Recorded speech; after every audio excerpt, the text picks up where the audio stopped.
Hello, welcome to the Thane Friends Podcast-Episode 3. I'm your host, Thane Taylor. On the line, we've got Sam K., owner of Ground Zero Strength from Twin Falls, Idaho. Sam, how are you doing today? I'm doing great, man. Thanks for having me on. Definitely. Thanks for coming on. You're the second guest. First one was Joel, the wifosexual, so it's starting off strong. It's a killer lineup that we've got going on here. Already kind of an all-star lineup. Already. Love to hear it. I mean, only downhill from here, but what can you do? Anybody else you have on, not even close to being as good. I feel that following Joel up is hard. He dropped some one-liners in the last one where I was just like, man, I'm not sure if I can be as funny as him. So. I thought the same thing. He overshadows everything, but that's okay. Well, he came on and he immediately said, this is going to be 10 minutes. This is exactly what I tell my wife or something like that. Like, been sitting here thinking all day trying to come up with something like that. So, but I got nothing. That's okay. I got some questions for you. Okay. One of the things that I've been kind of louder about on Twitter and throughout life is showing people who you are with your actions and don't tell them with your acronyms. I really believe that. But it just so happens that I've got you on here and you've got the most acronyms I've ever seen behind your Twitter name. Let's talk about those for a second. Yeah, you want me to list off my whole list of acronyms and then I'll get into the context of why they're there and why they're so important. Definitely, let's do it. Awesome. So, like I said, I'm Sam K, and it's I have a PhD-ZN, as in a PhD. A PhD's nuts, and an MS, so a Master of Science in Strength and Conditioning, a BS in Biology, and here's the most important one, is the C5PJDS, which is the Certified 5-Plate Jefferson Deadlift Specialist, followed by the CSCS, which is the Certified Strength and Conditioning Specialist, followed by the CPT, which is the Certified Personal Trainer. So everybody really needs to respect my authority there. I really appreciate those, and I respect all of those acronyms. Which one resonates with you the most? Clearly, it's the C5PJDS. Whenever clients come into the gym and they see that one, they're just shocked and just literally throw me their credit card. Just throw it to me every time. Now, do you have a poster of yourself doing a Jefferson deadlift mounted on the wall, or a big mural, something of that nature? Oh, yeah, and that's a part of the certification process is they require you to send in a picture for them to put it on the little plaque that comes with the certification. And as we discussed on Twitter last night, it's a rigorous process, right? An oral board, a practical exam, a written examination. What did I say? 4,200 on the platform Jefferson deadlift hours, coaching and doing it myself, plus a $6,999 that's the only way to go. Monthly fee to maintain the certification. So it's kind of a big deal. The numbers work out. I wouldn't have it any other way. I need to get this for myself. Did you do this without a warm-up? That's one of the most important questions. Yeah. That's part of the certifications. No warm-ups allowed whatsoever during those hours with you or your clients. Okay. Wow. So you train real clients at your gym, is that correct? Yeah, that is correct. A serious question here. Do they care about any of the acronyms that you got behind your name?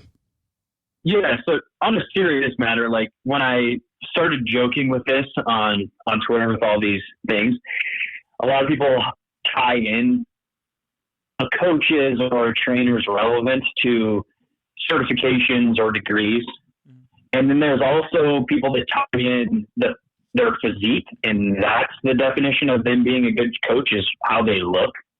And both of those are wrong and really have zero indication of whether you can actually work with a client seriously, right? Because you get people with a laundry list of certifications that literally can't teach somebody how to squat.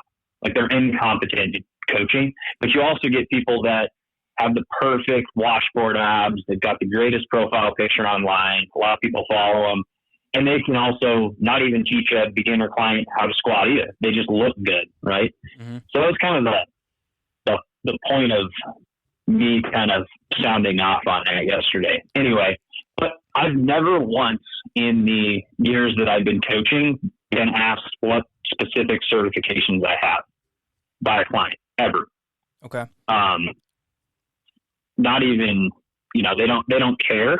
First off, they don't know that there even are certifications. Second off, you can just literally put on, hey, I'm a trainer, and if you can get people results, if you can get them strong, then it doesn't really matter, right? Now I have the only people that ask certifications are other coaches. So I've had some other coaches that come into the gym and train there, and they'll ask me, hey, what's your qualifications? What's this? But they're not asking for training from me. They're just, it's kind of like a size up thing, I think you're onto something with that. It kind of translates to other parts of the world where I actually have a formal education in chemistry. I got my master's. I was going on track for a PhD, and you only get a PhD if you want to teach, right? But that doesn't mean that you're going to be a good teacher or a good educator.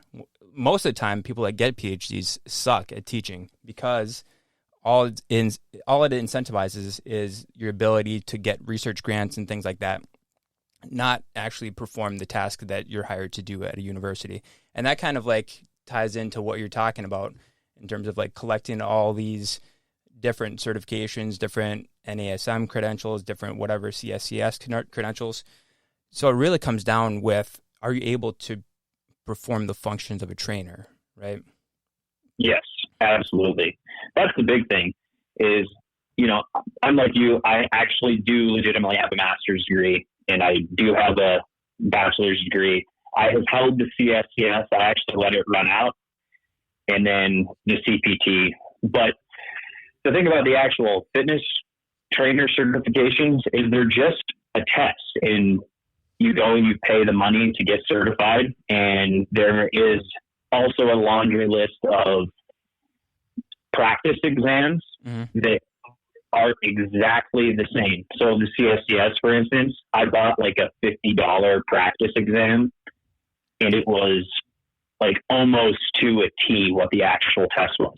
It's so easy to just memorize and take it, and then go charge a premium for coaching with that. So the big problem, a lot of people go through an exercise science type of degree, and part of that is a strength and conditioning course that takes you through the materials for the CSCS. So you get a lot of people that are fresh out of college with the CSCS degree, but at no point was there any actual practical experience on a platform with a real client.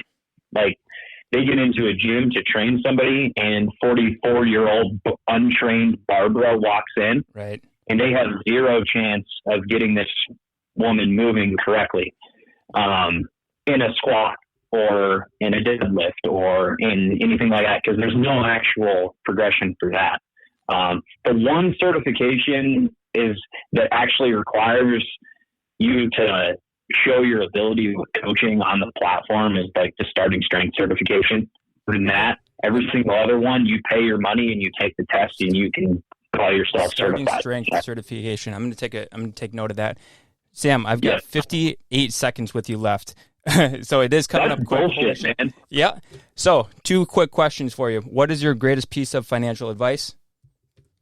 Just ramp up your credit cards as far as you can. That's what I tell people. They keep on free money. It's free money. You never have to pay it back. Once you get to the limit, it resets back to zero and starts over. Most people don't know that. And if you get the right card, you can even go over the limit without any repercussions at all. So that's one of the things that's on your premium services that people pay for that one, right? Your advice like that? Yes, absolutely. Credit card debt advice. All right, and then 19 seconds left. What's your biggest life hack that you can explain to people? Oh, boy. If you're going to Jefferson Deadlift and you're a male, make sure to crunch your nuts. Make sure to crunch your nuts. All right, and that wraps up episode 3 of the Thane Friends Podcast. There you go.